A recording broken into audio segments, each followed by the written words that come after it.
ಯಾತಕ್ಕಾಗಿ ನಾನು ಈ ಸಭೆಗೆ ಬರಲಿಲ್ಲ ಅನ್ನೋದ್ರ ಬಗ್ಗೆ ಸವಿಸ್ತಾರವಾಗಿ ನಿತಿನ್ ಗಡ್ಕರಿ ಅವರಿಗೆ ಪತ್ರ ಸಿದ್ಧ ಮಾಡ್ತಾ ಇದ್ದೇನೆ. ಇವತ್ತು ಅದನ್ನು ಬಿಡುಗಡೆ ಮಾಡಿ ನಿಮ್ಮೆಲ್ಲರಿಗೂ ಅದರ ಕಾಪಿಯನ್ನು ಕಳಿಸ್ಕೊಡ್ತೇನೆ.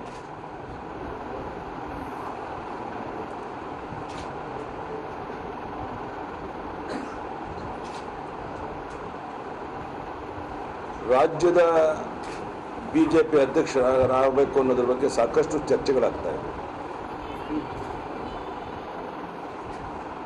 ನನ್ನನ್ನು ಒಂದು ರೀತಿ ಹಿಂಬಾಗಲಿಂದ ರಾಜ್ಯದ ಅಧ್ಯಕ್ಷರಾಗೋದಕ್ಕೆ ಯಡಿಯೂರಪ್ಪ ಹೊರಟಿದ್ದಾರೆ ಅಂತೇಳಿ ನಮ್ಮವರು ಕೆಲವರು ಹಿಂಸಿಸುವಂಥ ಪ್ರಯತ್ನ ಮಾಡ್ತಾ ಇದ್ದಾರೆ. ಅದು ಬೇರೆ ಬೇರೆ ರೀತಿ ಅಪಾರ್ಥಕ್ಕೆ ಅವಕಾಶ ಆಗ್ತಾ ಇದೆ. ನಾನು ಬಹಳ ಬಾರಿ ಸ್ಪಷ್ಟ ಮಾಡಿದ್ದೇನೆ, ನಿತಿನ್ ಗಡ್ಕರಿ ಅವರೇ ನೀನು ರಾಜ್ಯದ ಅಧ್ಯಕ್ಷರಾಗು ಅಂತ ಹೇಳಿದ್ರು ಸಹ ನಾನು ಆ ಜವಾಬ್ದಾರಿಯನ್ನು ನಿರ್ವಹಿಸೋದಿಲ್ಲ. ನಾನು ಪಕ್ಷದ ಅಧ್ಯಕ್ಷನಾಗೋದು, ಪಕ್ಷದಿಂದ ಮುಖ್ಯಮಂತ್ರಿ ಆಗುವಂಥ ಕಾಲ ಮುಗಿದಿದೆ. ಮತ್ತೆ ಆ ಸಂದರ್ಭ ಬರೋ ಪ್ರಶ್ನೆಯೇ ಬರೋದಿಲ್ಲ. ಆದ್ದರಿಂದ ದಯಮಾಡಿ ಪದೇ ಪದೇ ಆ ಬಗ್ಗೆ ಪ್ರಸ್ತಾಪ ಆಗೋದು ಬೇಡ ಅಂತ ವಿನಂತಿ ಮಾಡಿದ್ದೆ. ನಿನ್ನೆ ನಮ್ಮ ಕೆಲವು ಸಚಿವರು, ಕೆಲವು ಶಾಸಕರು ಡೆಲ್ಲಿಗೆ ಹೋಗಿ ಮತ್ತೊಮ್ಮೆ ಒತ್ತಾಯ ಮಾಡ್ತೇವೆ ಅನ್ನೋ ಮಾತನ್ನು ಹೇಳಿರುವಂಥದ್ದು ನಾನು ಕೇಳಿದ್ದೇನೆ. ನಾನು ಅವರಲ್ಲಿ ವಿನಂತಿ ಮಾಡ್ತೇನೆ, ನೀವೇನಾದರೂ ಆ ಪ್ರಯತ್ನ ಮಾಡಿದ್ರೆ ಒಂದು ರೀತಿ ಯಡಿಯೂರಪ್ಪನಿಗೆ ಅಪಮಾನ ಮಾಡಿದಂತಾಗುತ್ತೆ. ಜನ ತಪ್ಪು ತಿಳ್ಕೊಳ್ಳೋದಕ್ಕೆ ಅವಕಾಶ ಆಗುತ್ತೆ. ಒಂದು ಕಡೆ ನಾನು ಅಕ್ಸೆಪ್ಟ್ ಮಾಡ್ಕೊಳ್ಳಲ್ಲ ಅಧ್ಯಕ್ಷ ಸ್ಥಾನ ಅಂತ ಹೇಳೋದು, ಇನ್ನೊಂದು ಕಡೆ ಅವ್ರ ಕಡೆಯವರೇನೆ ಅಧ್ಯಕ್ಷನಾಗಬೇಕು ಅಂತ ಒತ್ತಾಯ ಮಾಡುವಂಥದ್ದು ಅನ್ನೋಂಥದ್ದು ಇದು ನಗ್ಪಾಟ್ಲಿಗೆ ಅವಕಾಶ ಆಗುತ್ತೆ. ದಯಮಾಡಿ ನನ್ನ ಬಗ್ಗೆ ಎಷ್ಟೇ ಪ್ರೀತಿ ವಿಶ್ವಾಸ ಇದ್ದರೂ ಆ ಕೆಲಸವನ್ನು ಮಾಡಬಾರ್ದು, ಅದನ್ನು ಕೈ ಬಿಡಬೇಕು ಅನ್ನೋದನ್ನು ಒತ್ತಾಯವನ್ನು ಈ ಸಂದರ್ಭದಲ್ಲಿ ಮಾಡ್ತಾ ಇದ್ದೀನಿ.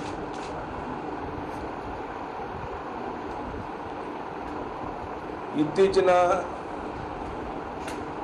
ರಾಜಕೀಯ ಗೊಂದಲಗಳಿಗೆ ಬಹಳ ಪ್ರಮುಖವಾದ ಕಾರಣ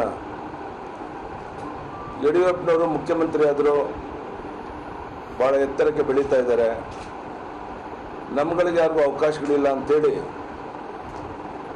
ನಮ್ಮ ಅನಂತಕುಮಾರ್ ಅವರು ಹಿಂಭಾಗಲಿಂದ ಬೇರೆಯವರಿಗೆ ಚಿತಾವಣೆ ಮಾಡಿ ಈ ಗೊಂದಲವನ್ನು ನಿರ್ಮಾಣ ಮಾಡುವಂಥ ಪ್ರಯತ್ನ ಮಾಡ್ತಾ ಇದ್ದಾರೆ. ಲಾಲ್ ಕೃಷ್ಣ ಅದ್ವಾನಿಯವರು, ಅಟಲ್ ಬಿಹಾರಿ ವಾಜಪೇಯಿ ಅವರು ನಮ್ಮ ಪಕ್ಷದ ಎರಡು ಕಣ್ಣಿದ್ದಂತಿದೆ ನಾವು ಭಾವಿಸಿದ್ದು. ಅಂಥವರಲ್ಲೂ ಸಹ ನಮ್ಮ ಅನಂತಕುಮಾರ್ ಅವರು ನನ್ನ ಬಗ್ಗೆ ಇಲ್ಲ ಸಲ್ಲದ ಆರೋಪಗಳನ್ನು ಹೊರಿಸಿ ಲಾಲ್ ಕೃಷ್ಣ ಅದ್ವಾನಿಯವರು ನನ್ನ ಬಗ್ಗೆ ತಪ್ಪು ತಿಳ್ಕೊಳ್ಳೋ ಹಾಗೆ ಮತ್ತು ಯಾವುದೇ ಸ್ಥಾನಮಾನಗಳನ್ನು ಯಡಿಯೂರಪ್ಪನವರು ಕೊಡೋದು ಸರಿಯಲ್ಲ ಅಂಥೇಳಿ ರಾಷ್ಟ್ರೀಯ ಅಧ್ಯಕ್ಷರಿಗೆ ಒತ್ತಡ ತರಿಸೋದ್ರಲ್ಲಿ ಅನಂತಕುಮಾರ್ ಅವರು ಯಶಸ್ವಿಯಾಗಿದ್ದಾರೆ.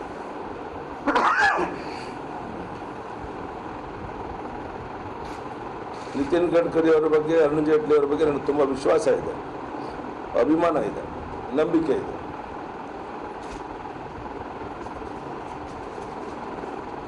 ಆದರೆ ಅದ್ವಾನಿಯವರ ಮಾತನ್ನು ಮೀರಲಾಗ್ದೇನೆ ಅವರ ಕೊಟ್ಟಂಥ ಭರವಸೆಗಳನ್ನು ಈಡೇರಿಸಕ್ಕೆ ಅವರಿಂದ ಆಗಲಿಲ್ಲ ಅನ್ನುವಂಥದ್ದು ಜಗಜ್ಜಾಹಿರುವಂಥ ಸಂಗತಿ, ಎಲ್ಲರಿಗೂ ಗೊತ್ತಿರುವಂಥ ಸಂಗತಿ.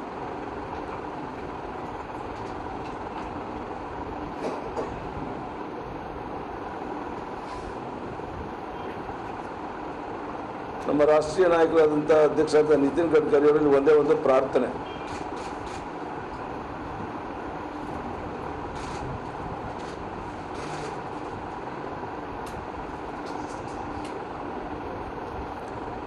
ಅನಂತಕುಮಾರ್ ಅವರ ಪರವಾಗಿ ಅವ್ರು ಹೇಳುವಂಥ ಪ್ರಹ್ಲಾದ್ ಜೋಶಿಯವನ್ನ ರಾಜ್ಯದ ಅಧ್ಯಕ್ಷರು ಮಾಡೋದ್ರ ಬದಲಿಗೆ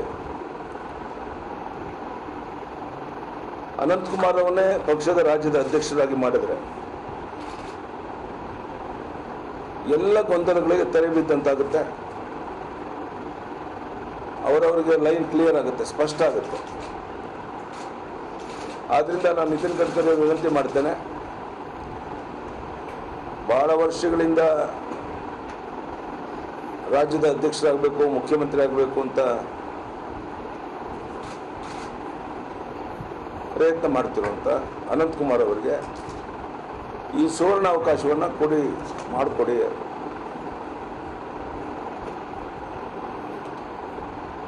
ಇದಕ್ಕೆ ವೈಯಕ್ತಿಕವಾಗಿ ನಾನು ಅಡ್ಡಿ ಬಂದೆ ಅನ್ನುವಂಥ ಸಂಘಟನೆ ಕೆಲಸಕ್ಕೆ ತೊಂದರೆ ಆಯಿತು ಅನ್ನುವಂಥ ಆರೋಪಕ್ಕೆ ಗುರಿಯಾಗೋದಕ್ಕೆ ಸಿದ್ಧ ಇಲ್ಲ. ಯಾಕೆಂದರೆ ರಾಷ್ಟ್ರೀಯ ನಾಯಕರೆಲ್ಲ ಅಲ್ಲೇ ಇದ್ದಾರೆ, ನಮ್ಮ ರಾಜ್ಯದ ನಾಯಕರು ಅಲ್ಲೇ ಇದ್ದಾರೆ. ಈ ಸಂದರ್ಭದಲ್ಲಿ ಯಡಿಯೂರಪ್ಪ ಅದಕ್ಕೆ ಅಡ್ಡಿ ಆಗಬಾರ್ದು. ಆ ಒಂದು ಪ್ರಮುಖ ಕಾರಣಕ್ಕಾಗಿಯೇ ನಾನಿವತ್ತು ತುರ್ತಾಗಿ ರವಿಶಂಕರ್ ಆಶ್ರಮದಿಂದ ಇಲ್ಲಿ ಬಂದು ಈ ಪ್ರೆಸ್ ಮೀಟನ್ನು ಮಾಡ್ತಾ ಇದ್ದೇನೆ.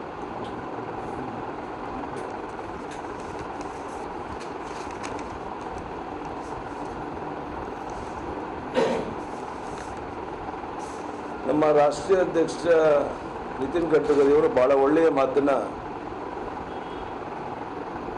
ರಾಷ್ಟ್ರೀಯ ಮಂಡಳಿ ಸಭೆಯಲ್ಲಿ ಹೇಳಿದ್ದಾರೆ. ಕುರ್ಚಿಗಾಗಿ ಕಚ್ಚಾಡೋದನ್ನು ಬಿಡಬೇಕು, ವ್ಯಕ್ತಿಗಿಂತ ಪಕ್ಷ ದೊಡ್ಡದು. ನಮ್ಮ ಪಕ್ಷದಲ್ಲಿ ಸಾಮಾನ್ಯ ಕಾರ್ಯಕರ್ತ ಕೂಡ ಎಷ್ಟು ಎತ್ತರಕ್ಕೆ ಬೇಕಾದ್ರೂ ಬೆಳೀಬಹುದು. ನನ್ನಂಥ ಒಬ್ಬ ಸಾಮಾನ್ಯ ಕಾರ್ಯಕರ್ತ ಅಟಲ್ಜಿ ಆಡ್ವಾಣಿ ಕುಂತಂತ ಈ ಕುರ್ಚಿನಲ್ಲಿ ರಾಷ್ಟ್ರೀಯ ಅಧ್ಯಕ್ಷನ ಕುಂತಿದ್ದೇನೆ. ಇದೇ ಅದಕ್ಕೆ ಉದಾಹರಣೆ. ನಿಮಗೆ ಅರ್ಹತೆ ಮತ್ತು ತಾಕತ್ತಿದ್ರೆ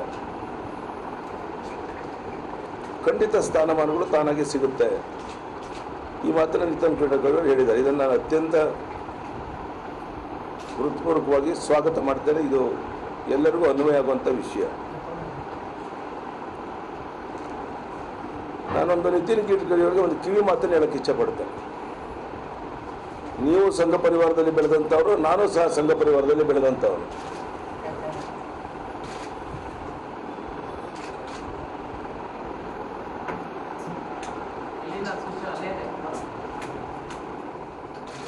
ನಲವತ್ತು ವರ್ಷ ಕಾಲ ನಿರಂತರವಾಗಿ ನಾಡಿನ ಉದ್ದಗಲಕ್ಕೆ ಸಹಸ್ರಾರು ಕಾರ್ಯಕರ್ತರ ಜೊತೆಗೆ ಕನಸು ಮನಸ್ಸಲ್ಲೂ ನಾವು ಅಧಿಕಾರಕ್ಕೆ ಬರ್ಬೋದು ಅಂತ ಕಲ್ಪನೆ ಇಲ್ಲದೆ ಇದ್ರೂ ಸಹ ನಾವು ಹೋರಾಟ ಮಾಡ್ಕೊಂಡು ಬಂದು ಪಕ್ಷವನ್ನು, ಸಂಘಟನೆಯನ್ನು ಬಲಪಡಿಸಿ ದಕ್ಷಿಣ ರಾಜ್ಯದಲ್ಲಿ ಮೊದಲ ಬಾರಿಗೆ ಬಿಜೆಪಿನ ರಾಜ್ಯದ ಅಧಿಕಾರಕ್ಕೂ ತಂದಿದ್ದೇವೆ. ದೇಶದಲ್ಲೇ ಮೊದಲ ಬಾರಿಗೆ 19 ಲೋಕಸಭಾ ಸದಸ್ಯರನ್ನು ಡೆಲ್ಲಿಗೆ ಆಯ್ಕೆ ಮಾಡಿ ಕಳಿಸ್ಕೊಟ್ಟಿದ್ದೇವೆ. ನಿತಿನ್ ಗಡ್ಕರಿ ಅವ್ರಿಗೆ ಗೊತ್ತಿದೆ, ಮಹಾನಗರ ಪಾಲಿಕೆ ನಮ್ದಾಯಿತು, ಕೋಆಪರೇಟಿವ್ ರಾಜ್ಯ ಮಟ್ಟದಲ್ಲ ನಮ್ದಾಯಿತು, ತಾಲೂಕ್ ಪಂಚಾಯತಿ, ಜಿಲ್ಲಾ ಪಂಚಾಯತಿ ನಮ್ದಾಯಿತು. ಇದಕ್ಕೆ ಕಾರಣ ನಿತಿನ್ ಗಡ್ಕರಿ ಅವರು ಹೇಳಿದಂತೆ ಹಾರ್ಡ್ ವರ್ಕ್, ಪರಿಶ್ರಮ, ಬೆವರು ಸುರಿಸಿ ಪಾರ್ಟಿನ ಕಟ್ಟಿದ್ರು. ಪುಕ್ಷಟ್ಟೆ ಆಗೇನೆ ಯಡಿಯೂರಪ್ಪ ರಾಜ್ಯದ ಮುಖ್ಯಮಂತ್ರಿ ಆಗಲಿಲ್ಲ ನಿತಿನ್ ಗಡ್ಕರಿಜಿ ಅವರ.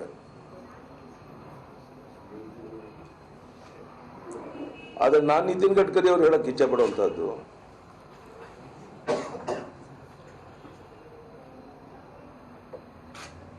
ಅನಂತಕುಮಾರ್ ಅಂತ ಕೆಲವು ಕಾರ್ಯಕರ್ತರ, ಮುಖಂಡರುಗಳ ಮಾತನ್ನು ಕೇಳಿ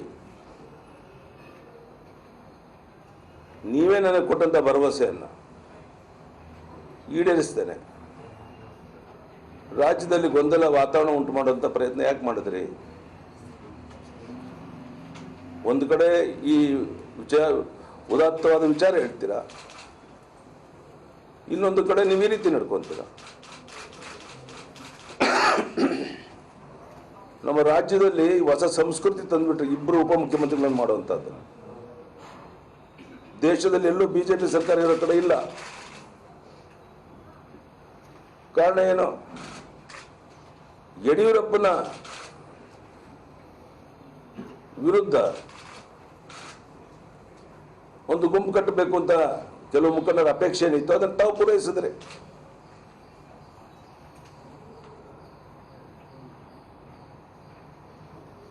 ಇದು ಎಷ್ಟು ಮಟ್ಟಿಗೆ ಸರಿ?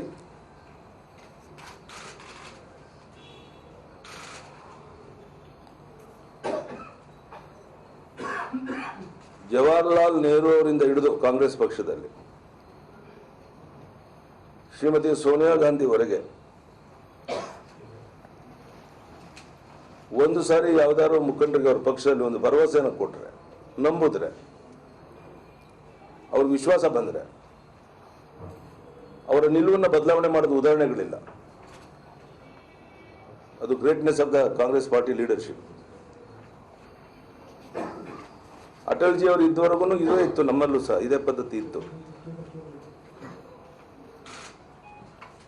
ಅನ್ಫಾರ್ಚುನೇಟ್ಲಿ ಕೇವಲ ಕರ್ನಾಟಕ ಅಲ್ಲ, ಬೇರೆ ಬೇರೆ ಕಡೆನೂ ಸಹ ಇದೇ ಪರಿಸ್ಥಿತಿಯನ್ನು ನಮ್ಮ ಪಕ್ಷ ಇವತ್ತು ಎದುರಿಸ್ತಾ ಇದೆ. ಈ ಬಗ್ಗೆನೂ ನಿತಿನ್ ಗಡ್ಕರಿ ಅವರು ಸಮಾಧಾನದಲ್ಲಿ ಕುಂತು ಚಿಂತನೆ ಮಾಡಬೇಕು ಅಂತ ಅತ್ಯಂತ ವಿನಯದಿಂದ ಅವರಿಗೆ ವಿನಂತಿ ಮಾಡ್ತೇನೆ.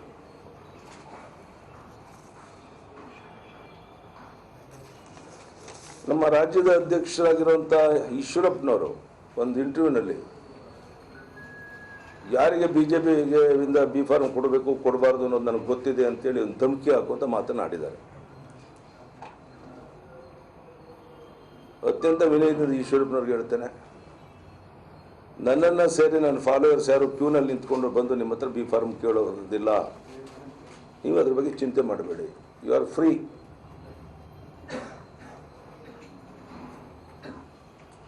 ಎರಡನೇದು ಭಾಳ ಇನ್ನೊಂದು ಮಾತನ್ನು ಅವ್ರು ಹೇಳಿದ್ದಾರೆ. ಯಡಿಯೂರಪ್ಪನವರು ಜೈಲಿಗೆ ಹೋಗಿ ಬಂದರು,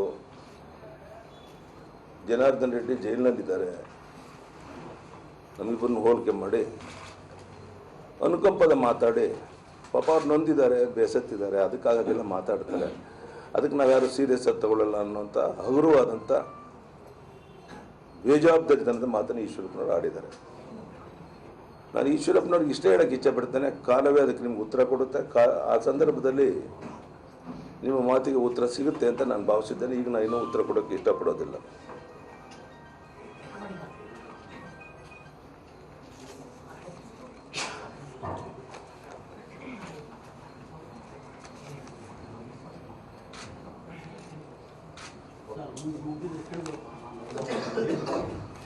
ನಾನು ನನ್ನ ಪ್ರವಾಸವನ್ನು 5ನೇ ತಾರೀಕಿನಿಂದ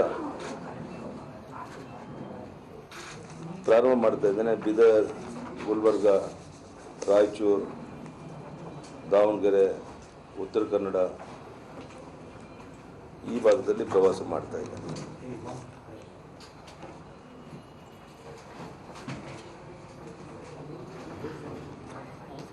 ನಮ್ಮ ಹಿತೈಷಿಗಳಲ್ಲಿ ಪಕ್ಷದ ಪ್ರಮುಖರಲ್ಲಿ ಒಂದು ವಿನಂತಿ ಮಾಡ್ತೇನೆ. ಈ ರೀತಿಯ ಒಂದು ರಾಜಕೀಯ ಪರಿಸ್ಥಿತಿ ಸಂದರ್ಭದಲ್ಲಿ ನನ್ನ ಮುಂದಿನ ಹೆಜ್ಜೆ ಏನಿರಬೇಕು ಅನ್ನೋದ್ರ ಬಗ್ಗೆ ಬಿಚ್ಚು ಮನಸ್ಸಿನಿಂದ ತಮ್ಮ ಅಭಿಪ್ರಾಯವನ್ನು 4 ಸಾಲು ಬರೆದು ಈ ಒಂದು ಕಚೇರಿಗೆ ಕಳಿಸಬೇಕು.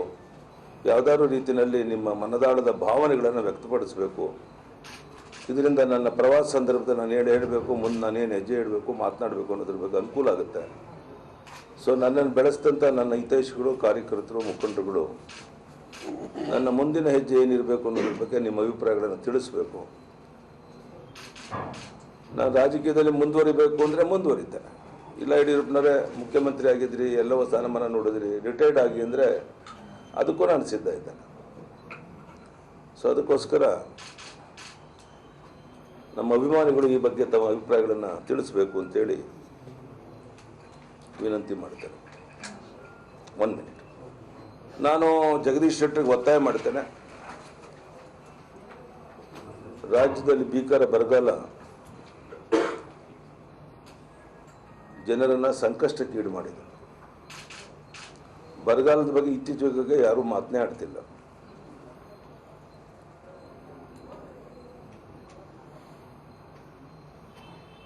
ಪರಿಸ್ಥಿತಿ ಕೈಮೀರಿ ಹೋಗ್ತಾ ಇದೆ. ಮುಂದಿನ ಮೇವರೆಗೂ ಈ ಒಂದು ನಿಭಾಯಿಸ್ಕೊಂಡು ಹೋಗಬೇಕಾಗಿದೆ. ಈಗ ತಗೊಂಡಿರುವಂಥ ಕಾರ್ಯಕ್ರಮಗಳು ಯಾವುದಕ್ಕೂ ಸಾಲದು. ಗ್ರಾಮೀಣ ಪ್ರದೇಶದಲ್ಲಿ ರೈತರು ಮುಂದೇನು ಅಂತ ಕಣ್ಣೀರಿಡ್ತಾ ಇರುವಂಥ ದಾರುಣ ಪರಿಸ್ಥಿತಿ ಇದೆ.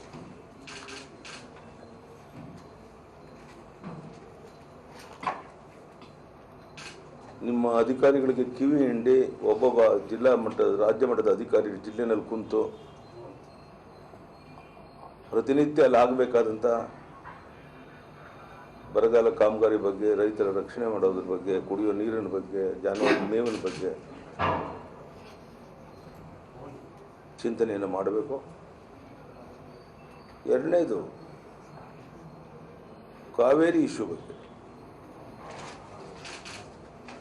ಮತ್ತು ಬರಗಾಲದ ಪರಿಸ್ಥಿತಿ ಬಗ್ಗೆ ಕೇಂದ್ರಕ್ಕೆ ಒತ್ತಡ ಇರೋ ದೃಷ್ಟಿಯಿಂದ ಸಂಸತ್ ಸದಸ್ಯರ ಒಂದು ಸಭೆಯನ್ನು ಕರೀಬೇಕು. ಅವರೆಲ್ಲರೂ ವಿಶ್ವಾಸ ತಗೊಂಡು ಇದುವರೆಗೆ ನೀವು 11,000 ಕೋಟಿ ಪರಿಹಾರ ಕೇಳಿದರೆ ಕೇಂದ್ರ ಹಣ ಬಿಡುಗಡೆ ಮಾಡಿಲ್ಲ. ಕಾವೇರಿ ನದಿ ನೀರಿನ ವಿವಾದದಲ್ಲಿ ನಮ್ಮನ್ನೇ ಆರೋಪಿ ಸ್ಥಾನದಲ್ಲಿ ನಿಲ್ಲಿಸುವಂಥ ಪ್ರಯತ್ನವನ್ನು ಕರ್ನಾಟಕವನ್ನು ಪ್ರತಿನಿಧಿಸ್ತಾ ಇರುವಂಥ ಕೇಂದ್ರದ ಸಚಿವರು ಮಾಡ್ತಾ ಇದ್ದಾರೆ. ಅವರಿಗೆ ಕರ್ನಾಟಕದ ಹಿತಕ್ಕಿಂತ ತಮಿಳುನಾಡಿನ ಸರ್ಕಾರದ ಬೆಂಬಲ ಮುಖ್ಯ ಅಂತ ಅನ್ನಿಸುತ್ತೆ ಅನ್ನೋ ಕಾಣುತ್ತೆ. ಪ್ರಧಾನಿಯವರ ಏಕಮುಖವಾದಂಥ ಒಂದು ಧೋರಣೆ, ನೀರಿಲ್ಲದೆ ಇದ್ದರೂ 9,000 ಕ್ಯೂಸೆಕ್ ಒಂದು ದಿನ ಬಿಡಿ ಅಂತ ಹೇಳಿರುವಂಥದ್ದು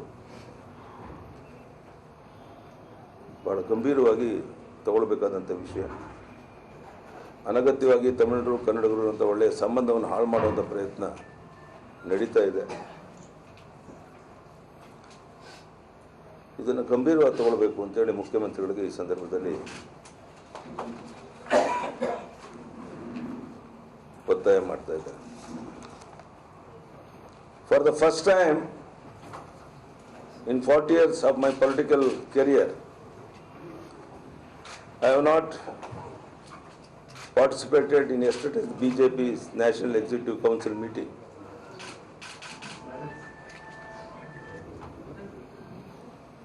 As long as in the party, I will continue to work in the capacity of ordinary party worker. Today I am writing a letter to the Nitin Gadkari ji. Why I could not able to attend the National Executive and National Council meeting. In detail letter I am going to write a letter to today only.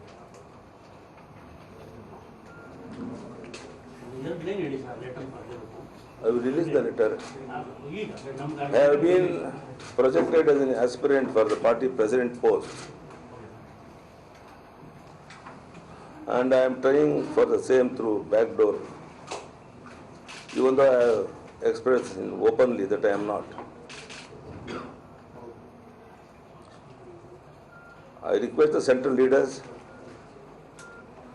to choose their candidate for the party president post as early as possible.